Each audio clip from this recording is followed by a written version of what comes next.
মৰমৰ শিক্ষাৰ্থীসকল, তোমালোক সকলোকে জ্ঞান বিজ্ঞানৰ জিলিঙনি চেনেললৈ স্বাগতম জনালোঁ। আজি লৈ আহিছোঁ এটা মজাৰ সাধু আৰু তোমালোকে সকলোৱে চাগে লক্ষ্মীনাথ বেজবৰুৱাদেৱৰ বুঢ়ী আই সাধু নামৰ কিতাপখনৰ কথা নিশ্চয় শুনিছা। গতিকে আজি ৰসৰাজ লক্ষ্মীনাথ বেজবৰুৱাদেৱৰ ৰচিত বুঢ়ী আইৰ সাধুৰ দীঘল ঠেঙীয়া সাধুটো মই আজি ক'বলৈ ওলাইছোঁ। আশা কৰোঁ তোমালোকে ভাল পাবা। সাধুটোৰ নাম দীঘল ঠেঙীয়া। এজনী বুঢ়ী আছিল।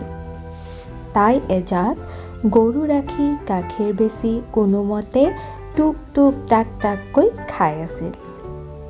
তাই শোৱা ঘৰটো বৰ পুৰণি আৰু তাৰ ছালৰ খেৰবোৰো উৱলি গৈছে। সেই দেখি উৰখি বৰষুণত পানী পৰে। এদিন ডাৱৰীয়া ৰাতি তাই খাই বৈ উঠি শুবলৈ ধৰোঁতে, হে প্ৰভু, দীঘল ঠেঙীয়াই নাপায় যেন, এই বুলি কৈ চাঙত উঠি শুই থাকিল। এতিয়া তোমালোকে চাগে দীঘল ঠেঙীয়া মানে কি বুজা নাই, কিন্তু সাধুটো শুনি যোৱা, তোমালোকে নিজে গম পাবা দীঘল ঠেঙীয়া মানেনো কি। আৰু ইয়াতে কৈছে যে ছালবোৰ উৰখি গৈছিলে, উৱলি যোৱাৰ কাৰণে তাৰ উৰখি বৰষুণত পানী সোমাইছিল। যেতিয়া আগৰ দিনৰ প্ৰায় ঘৰবিলাক খেৰৰ আছিলে আৰু যাৰ কাৰণে বতাহ বৰষুণত খেৰবোৰ পচি উৱলি যায় আৰু উৱলি যোৱাৰ ফলত টুপ টুপকৈ কি হয়, পানী সোমায়, ঘৰৰ ভিতৰলৈ পানী সোমায়। সেইকাৰণে ইয়াতে কৈছে যে উৱলি গৈছিল, যাৰ বাবে উৰখি বৰষুণত পানী সোমাইছিল। আৰু আটাইতকৈ মজাৰ আৰু ইণ্টাৰেষ্টিং ঘটনাটো কি জানানে? সেইদিনাই ৰাতি এটা চোৰে বুঢ়ীৰ গৰু এটা চুৰ কৰি নিবলৈ বুলি আহি গোহালিৰ কাষতে লুকাই বহি বুঢ়ী শুবলৈহে বাট চাই আছিল। দেখিছানে বাৰু চোৰটো কেনেকুৱা? চোৰে কি কৰিছিলে, বুঢ়ীয়ে শুৱক আৰু সি লগে লগে কি কৰিব, বুঢ়ীৰ গৰু এটা চুৰ কৰিব। ঠিক তেনেকৈ এটা বাঘেও বুঢ়ীৰ গৰু খাবৰ মন কৰি এন্ধাৰে মুন্ধাৰে আহি গোহালিৰ গৰুজাকৰ মাজত সোমাই সিও কি কৰিছিল, বুঢ়ী শুবলৈ বাট চাই আছিল। বাঘ আৰু চোৰ দুয়োৱে বুঢ়ীয়ে কোৱা সেই কথাষাৰ শুনিলে, কিন্তু দীঘল ঠেঙীয়া মানে কি সিহঁতে বুজিব নোৱাৰি ভাবিবলৈ ধৰিলে। দীঘল ঠেঙীয়াটো বা কি? যেনেকৈ তোমালোকে মনতে ভাবি আছা দীঘল ঠেঙীয়াটোনো কি। গতিকে এতিয়া আমি জানিম যে দীঘল ঠেঙীয়ানো কি। বুঢ়ীৰ ভাত ঘুমতি আহিল। তাৰমানে ভাত খোৱাৰ পিছতে যিটো টোপনি আহে, মানুহৰ খুব টোপনি ধৰে ভাত খোৱাৰ পিছত, সেইটোক কয় ভাত ঘুমতি। গতিকে বুঢ়ীৰ কি হ'ল, টোপনি আহিলে আৰু চোৰে গৰু চুৰ কৰিবলৈ গোহালিত সোমাল। চোৰে ভাবিলে কোনটো গৰু ভাল কোনটো বেয়া, এন্ধাৰে মুন্ধাৰে কেনেকৈ ছিঙিম। এতেকে যিটো গৰুৱে তাৰ টিকাত হাত দিলেই জঁপিয়াই উঠিব, সেইটোৱে নিশ্চয় চেঙা আৰু ভাল হ'ব। চেঙা মানে ইয়াতে বুজাব কৈছে কামিলা বা তীখৰ, যিটো গৰু বলৱান হয়, যাৰ দ্বাৰা সোনকালে আমি কাম কৰিব পাৰোঁ। সেই তেনেকুৱা এটা গৰু বাচিবলৈ চোৰটোৱে কি কৰিলে, যাৰ টিকাত হাত দিলেই জঁপিয়াই উঠিব, সেইটোৱে ভাল হ'ব বুলি ভাবি ল'লে। ইয়াকে সি থিৰ কৰি ভাবি এটা এটাকৈ গৰুবোৰৰ টিকাত হাত ফুৰাবলৈ ধৰিলে। সেইদৰে সি হাত ফুৰাই ফুৰোঁতে বাঘটোৰ টিকাতে হাত পৰিল আৰু বাঘটো জঁপিয়াই উঠিল। চোৰে ভাবিলে এইটো বৰ কাটন গৰু, ইয়াকে নিব লাগিব। গৰুটো খুব ভাল বুলি ভাবিছে, গতিকে সেইটোকে নিবলৈ চোৰে ভাবিলে। ইয়াকে ভাবি সি বাঘটোৰ নেজডাল পকাই দি তাক খেদি লৈ যাব খোজোতেই বাঘে ভাবিলে এইটো বুঢ়ীয়ে কোৱা কিবা দীঘল ঠেঙীয়াহে মোক পালে। এই ভাবি বাঘে আকৌ জাপ মাৰি উঠিল। চোৰে ভাবিলে ই কম গৰু নহয়, ইয়াৰ পিঠিত নুঠিলে ইয়াক লৈ যাব নোৱাৰিম। ইয়াকে ভাবি চোৰে জাপ মাৰি বাঘৰ পিঠিত উঠিল আৰু বাঘে ঠিক তাক দীঘল ঠেঙীয়াই ভালকৈ পালে বুলি ভাবি গোহালিৰ পৰা ওলাই চেকুৰ লৰ মাৰিলে, খুব দৌৰিলে, হয়নে? কাৰণ সিও ভয় খাইছে। আৰু চোৰেও গৰুটোৰ কেৰামতালি দেখি বুজিলে সি গৰু নহয়, কিবা দীঘল ঠেঙীয়াহে। চোৰেও ভাবিলে তাক দীঘল ঠেঙীয়াহে পালে। আজি মোক সঁচাকৈ দীঘল ঠেঙীয়াই পালে, চোৰে ভাবিলে। দুয়োকে দীঘল ঠেঙীয়া বুলি ভাবি ভয়ত তৎমত হেৰুৱালে।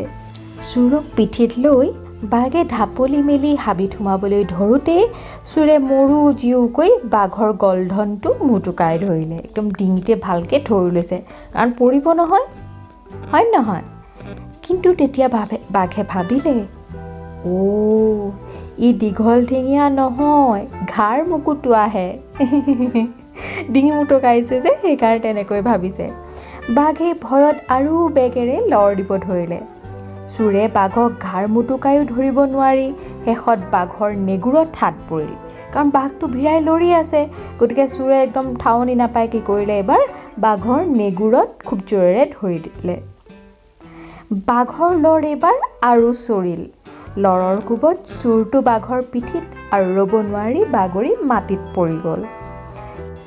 কিন্তু সি বাঘৰ নেগুৰডাল ইমান বজ্ৰলেপ মুঠিৰে ধৰিছিল যে নেগুৰডাল চোৰৰ হাতৰ মুঠিতে পেপা কাঢ়ি ৰ'ল। চোৱাচোন কি হ'ল, বজ্ৰলেপ মুঠি মানে খুব জোৰতকৈ ধৰিছিলে। চোৰটোৱে খুব জোৰত একদম মানে জোৰকৈ ধৰিছিলে, যাৰ কাৰণে কি হ'ল যে বাঘৰ নেগুৰডাল চোৰৰ হাতৰ মুঠিতে থাকি গ'ল বা পেপা কাঢ়ি ৰ'ল, চেপেটা হৈ গ'ল, একদম মানে জোৰত ধৰিছে যে সেইকাৰণে। বাঘ লৰ মাৰি হাৰিল। সি হাবিৰ ভিতৰ পাই অলপ উশাহ লৈ ভাবিলে, তাক ঘাৰ মুকুটোৱাই নহয়, পেপা কঢ়াইহে পাইছিল।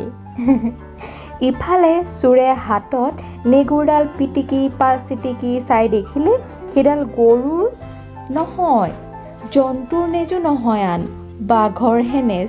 তেতিয়া তাৰ ভয় লাগিব ধৰিলে। ভাবাচোন, সেইটো মানুহ আৰু বাঘে তাক কি কৰিব, খাই পেলাব। গতিকে তাৰ বহুত ভয় লাগিলে। আৰু ৰাতি তেতিয়া ভালেমান আছিল।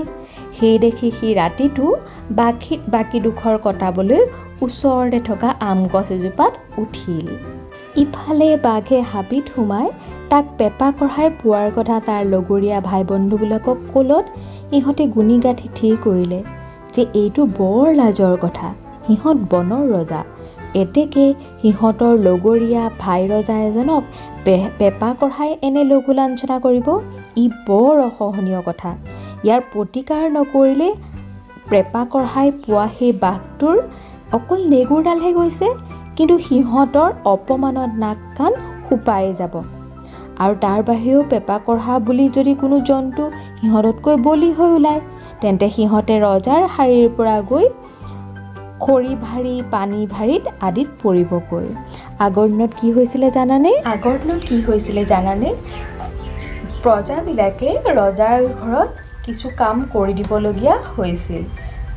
সেয়া লাগিলে পানী অনাই হওক বা খৰি ভাৰ কৰাই হওক বা বিভিন্ন লগোৱাৰ কাম কৰাই হওক, এনেকৈ কি কৰিছিলে, প্ৰজাবিলাকে কাম কৰি দিবলগীয়া হৈছিল। এতিয়া যদি বনৰ ৰজা বাঘ গৈ পেলাই পানী ভাৰী বা খৰি ভাৰী হয়, মানে পানী অনা কাম কৰিবলগীয়া হয় বা খৰি অনা কাম কৰিবলৈ, কিমান লাজৰ কথা হ'ব ভাবি চোৱাচোন।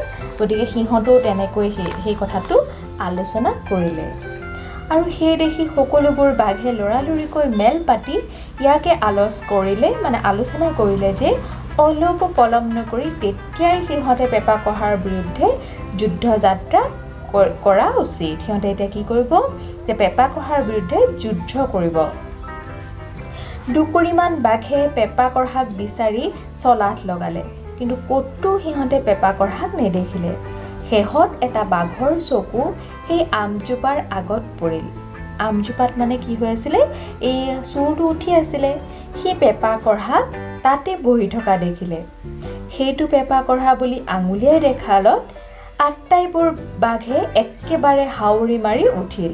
সিহঁতে মানে একদম ভয় খাই চিঞৰি দিছে। কিছুপৰ সিহঁতে ভাবি চিন্তি বুদ্ধি এটা সাজিলে। পেপা কঢ়াক ঢুকি পাবলৈ সিহঁতে এটাৰ পিঠিত এটা, আকৌ সেইটোৰ পিঠিত আন এটা, এইদৰে উঠি উঠি উঠি উঠি একদম ওখ হৈ গ'ল। গম পাইছা, তেখেতৰ বুদ্ধি আছে যে বুদ্ধিৰে কামটো কৰিব বিচাৰিলে। ইফালে চোৰে ভাবিলে, এতিয়া সৰ্বনাশ, এতিয়াহে বিপাঙে মৰিলোঁ। তৎক্ষণাত চোৰেও এটা বুদ্ধি উলিয়ালে। সি দেখিলে যে নিশ্চয় তলত কি হৈছে, পেপা কাঢ়াই পোৱা বাঘটো আছে, তাৰমানে যাৰ নেগুৰডাল কাৰ হাতত থাকিলে, চোৰটোৰ হাতত।